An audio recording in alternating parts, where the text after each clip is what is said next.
алғашқы жиынды осы аудармадағы түйткілдерге арнадық. Өйткені өзім былтыр мен осы 100 оқулықтың 2 кітабына қатыстым, аудармасына. Сол кезде біраз проблемалар кездесті, әсіресе терминдердің бір ізденбеуі, содан кейін электронды сөздіктердің болмауы, немесе түсіндірме сөздіктерінің электронға көшпегендігі деген сияқты мәселелер өте көп болды. Осыған байланысты біз осы аудармадағы түйткілдерді сіздердің алдарыңызда бір талқыласақ деп отырмыз. Шындығында егерде бізде әрбір сала бойынша аудармалар жасалып, кітаптар, оқу құралдар, оқулықтар, ғылыми еңбектер жазылып, ол айналымға қосып жатса, белгілі деңгейде қазақ тілінің аударма саласы алға жылжып келеді деп баға беруге болады. Енді термин жасау мүмкіндіктер дегенде біз терминология саласының шындығында тәуелсіздік алғаннан кейін ұлттық рух белең алған кезде жаппай осы бөтен сөздердің бәрін аударуға басы көз жоқ. Әйтеуір ұлтша, ұлттың қазақтың сөз болып кетсе деген әппақ арманмен біраз журналистер де, басқа ғалымдар да кіріскен. Бірақ соның да өзі бір үлкен бір пайдасы болған еді. Ең бастысы әйтеуір ой пікір айтылу керек. Оны халық қабылдай ма, қабылдамай ма, уақыт өзі көрсетеді. Қайсы сөз ұтымды, тиімді, сіңімді болады, ол айналымға қосылса, ары қарай қолданысқа еніп кететін сөзсіз. Ол уақыт төреші болады. Енді біздегі осы термин жасау мәселесі дегенде тілшілерді, ғалымдарды, журналистерді, осы әр саланың өзінің мамандары да әйтеуір сырттан енген сөздерді өзінің ұлт тіліне екенге аударуға белсене атсалысады. Мәселе соларды бір жүйелі түрде сараптап, ең тиімдісін, ең ұтымдысын екшеп алып барып терминға кіргізіп, соны енгізген тізбесін жасап, соны сол саланың адамдарына бөліп беріп, соны қолдануын қадағаласа деген ой болушы еді, ол жүзеге асып жатыр. Бірақ термин саласында хабаршысының үнемі қабылданған жаңа сөздердің бәрін тізбесі беріліп отырады. Ана тіл газетінде үнемі шығып келеді, бірақ соны жаппай қолданысқа енгізу келгенде, әсіресе осы өзіміз, яғни журналистер бір немкеттілік па, немқұрайлық па, селқостық па, сергексіздік па, сондай бір оймен қараймыз. Оның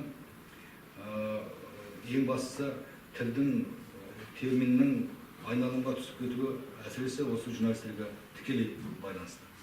Телевидениеде болсын, радиода болсын, газетте болсын, егер шынымен де аударылған тіл болатын болса, оны терминком бекіткен болатын болса, оны әр журналист соны өзінің жаңағы жазып отырған мақаласында, айтып отырған айтылымында, немесе көрсетілімінде үнемі қолданысқа енгізсе, халықтың тез қабылдайды. Аударма мәселесіне келгенде, біздегі бірізділіктің жоқтығы рас, терминдерді қолдануда. Сөздіктердің өзі де бізде бір ұғымның нақты баламасын бермейді. Тек жуықтап, соның айналасына ғана құрылады. Мысалы, соглашениенің аудармасын қарасаңыз, келісім, ымыра, мәміле деп тұрады. Содан кейін консенсустың аудармасын көрсек, мәміле, ымыра, келісім деп тұрады. Содан кейін компромисс қарасаңыз, осы үш сөз айналып жүре береді. Ал енді осының қайсысы компромисс, қайсысы ымыра, нақты бір тоқтам жоқ. Меніңше компромисс, ымыра, консенсус, мәміле, соглашение, келісім болу керек деп ойлаймын. Бірақ бізде сөздіктерде де, еңбектерде де осының күшеюі кәдімгі бір қазанның ішіндегі сияқты қайнап бірімен араласып жүреді. Егер басқа тілдегі баламасымен салыстырып қарайтын болсаңыз, қайсысының дәл қайсысы екенін, қай нұсқа екенін табу қиын болады. Сол секілді мына философияда көп кездесті. Интеллект деп қалдырғандар бар, зерде деп алғандар бар, тіпті ақыл ой деп алған жерлер де бар. Осының өзі біріздік емес. Разумды ақыл ой деп, оңды ақыл деп, интеллектті зерде деп алған жөн деп өзі ойлаймын да. Осы секілді кез келген салада бірізділіктің бір тоқтамға келмеудің, жаңа Сарқыбеков айтып отыр, көп ұсыныстар айтылады, бірақ сол айтылған жерінде қалып қояды. Оны бір термин көп айналысу керек па, тіл білім министрі айналысу керек па, демей, сол ұсыныстардың қайсысы дұрыс, қайсысы бұрыс қалтаға салып қалдыру керек сияқты. Біздегі қазір аудармадағы ақсап жатқан нәрсе осы. Жалпы қазақ тілі, жаңа сұрақтарыңызға орай айтатын нәрсе, 30 жылдан бері аса көп нәрсені жүйелеп қойылмаған негізі. Көп жағдайда бізде тіпті гуманитарлық салалар болсын, іргелі ғылымдар болсын, журналистер аударған аудармамен жүріп отырады. Сосын келеді де бәрі журналистер кінәлайды. Мысалы, жаңа Сәкен аға айтып отырған ум неге ақыл болу керек, разум неге ақылой болу керек деген нәрсенің бәрі сол журналистердің аудармасынан келіп шыққан нәрсе. Ал журналистердің арасында шынында сол саланы білетіндер де болады, білмейтіндер де болады, кездейсоқ қолданатын да болады. Сондықтан аударма барысында біз осындай көп тығырыққа тап болдық па мысалы. Жалпы орыс тіліне қарап отырсақ, олар көп жағдайда мына бейімдей қоюға өте маманданып алған тіл екен. Мысалы, жаңа айтып отырған разум деген сөзді ағылшын тілінің ризм деген сөзіне көп жағдайда бейімдеп алған мысалы. Осындай нәрсе. Мысалы, олар қазір мына біз қол сұғушылық деп отырмыз, харассмент деген сөзді сол күйінше харассмент деп қазір ала салды мысалы. Біз мысалы Эллиот Армстронг дейтін кісінің 1972 жылдан бері 12 рет жазған The Social Animal деген кітабын аудардық. Сол жерде мысалы көп жағдай әсер деп ала береді. Сөйтсе бұл influence деген сөз. Influence деген сөз әсер текстке, контекстке келмейді. Сөйтсек бұл ықпал дегені көбірек сөз екен мысалы. Яғни жүйеленбеген бұл қазақ тілінің өзінде. Сосын мысалы жаңа апайлар айтып отырған мысалы behavior деген сөз. Психологияда behaviorism деген өзінің бір саласы қалыптасқан. Ал бізде соны жаңа ғалымдарға берсек, жүріс-тұрыс деп қайта қойды. Ал behavior деген бір жерінде мінез құлыққа келеді, бір жерінде іс-әрекетке келеді, ал бір жерінде жүріс-тұрысқа келеді. Яғни контекстке сай аудару бізде мүлде жоқ. Сондықтан осындай нәрселерді жаңағы шынында да айтып отырғандай, журналистердің ғана қалауымен кейде қалыптасып кететін жағдайлар бар екен. Сондықтан біздің ғалымдар да осындайға шешімді түрде кірісу керек шығар деп ойлаймын. Өздеріңіз білесіздер, алдымен үй салу үшін біз фундаментін салуымыз керек, иә? Біздің қазір істеп отырған дүниеміз, енді кешірім өтінемін, фундаментін салмай үйге түсіп кеткен сияқтымыз. Неге олай дейсіздер? Біз алдықта терминге көшіп кеттік. Бірақ сол терминдеріміздің бір ізге түспеуі неге байланысты деген дүниені біз кішкене ысырып тастаған сияқтымыз. Мен сіздерге қателеспесем, бір статистикалық дерек айтып кетсем, басында біз аударманы басқан кезде 200 адам бастаған болу керек, аудармашы ретінде. Қазір содан қалған 30-40. Ол неге байланысты? Ол жаңағы аудармашыларды сұрыптадық, бәрін жақсысын таңдап алдық дейік. Бәрібір де бұларда мен айтар едім, бір шегін жасасам, кей жағдайда айтады, мысалы, сіз аударма және филология факультетінің деканысыз. Сіздерден аудармашы дайындамайсыздар ма деп.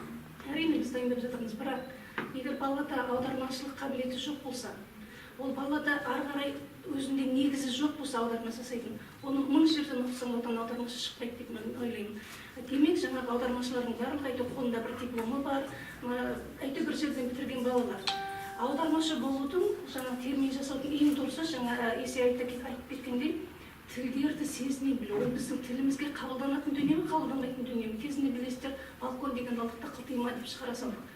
Енді оны қайткенде қазақ тілін біз сырттан келген терминдерді қазақтандырамыз деп, өзі әрең-әрең жүріп келе жатқан тілімізді жаңағы жұлма-жұлма қотыр сияқты бір тіл шығаратын болсақ, менің сондай термин жасаудың қажеті жоқ. Бірінші, екінші, аударма теориясы, өздеріңіз білесіздер, үлкен іргелі ғылым. Ол бүгін ғана пайда болған жоқ, кеше ғана пайда болған жоқ, иә?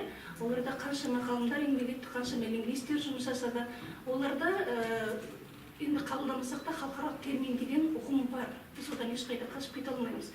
Және сол халықаралық терминнің талабы бойынша барлық тілде қатар қолданылатын сөздерді біз аударуға міндетті емеспіз. Бұл біздің тілімізге сіңіп кеткен болса, біз қайтадан бәрін қазақтандырамыз деп, оны қазақша аударып, тілдің жұлма-жұлмасын шығарған меніңше дұрыс емес сияқты. Мынау тарихқа қарасақ, дәл барлығын біле бермеймін, бірақ тіл мамандары білетін шығар. Француздар бір кезде Наполеонның тұсында ма, француз тілін реттейтін арнайы институт ашқан екен. Сол институт француздың қай жері айтылу керек, қалай айтылу керек деп біз қазіргі талқылап отырған нәрсені арнайы ғылыми институт ашып, соны бекітіп, сонан қазіргі кезде француз тілі әлемдегі ең жетілген тілдің біреуі деп есептеледі екен. Менің аударма орталығына ұсынысым институт ашайық деген ұсыныс беріңдер. Енді екінші айтайын дегенім, мен өзім философ болғандықтан мынау ой мәселесімен көп айналысам. Оны енді журналистер біледі, текст, подтекст, контекст деген бар ғой. Осыны айтсақ та, мынау контекстің деңгейіндегі мағынаға бара бермейміз. Мынау аударма мен терминді ойдың кеңістігі болады әр ұлтта. Ол сол ұлттың бұрынғы болмысымен қалыптасады бір тегінде. Енді шетелден келген термин өзінің соңынан ойдың кеңістігін алып келеді. Оның ішінде қазақтың ойы жоқ. Өйткені қазақ ол мәселемен айналыспаған бұған дейін. Жаңа сіз айтып отқан кибербилдинг мысалға, кибернетика дегенде қазақ қай кезде біледі, несін біледі оны? Оның бір балама сөзді алсақ, оны оқығанда мана балама сөздің қазақ мағынасына кетіп қалады.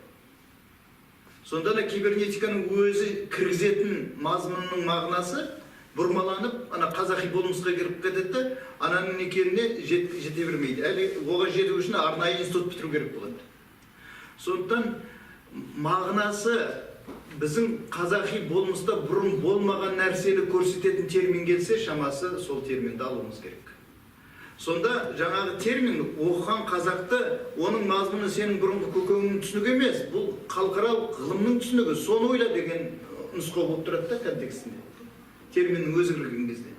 Оған орыс тілі, бай тілдің біреуі, олар оны тікелей алып жатса, ол балама таппағандықтан алып жатқан жоқ. Менің түсінігім сол терминнің артынан еріп келетін ғылыми кеңістікті кіргізіп жатыр. Мағынасын да бәрінде. Сондықтан кейбір кезде қаша берудің қажеті жоқ деп ойлаймын. Аударманың түрлері көп қой. Мағынасын аудару, көркем аудару, тағы да сөз аудару дейді. Енді қараңыздар, біз осы аударманы біз тілмен алысып келе жатырмыз. Тіпті тіл мәселесімен ешқандай мемлекет көбісі тіл мәселесімен айналыспайды қазір. Бұл мәселені өзекті мәселені күн тәртібіне алып қойған шешіп. Біз тілмен алысып келе жаттық та, қатарынан аударманы қойдық. Екеуі де қарасаңыз өзекті мәселе. Екеуі де елдің тағдыры, ұлттың тағдыры, келешектің тағдыры. Сәкеңнің айтып отқан жаңағы аударма институты, ғылыми институт болып жүрген өте өзекті мәселе. Мен ойлаймын, осы жерге жиналып отқандар барлығымыз соған мысалға тікелей ұсынысқа қосылуымыз керек деп.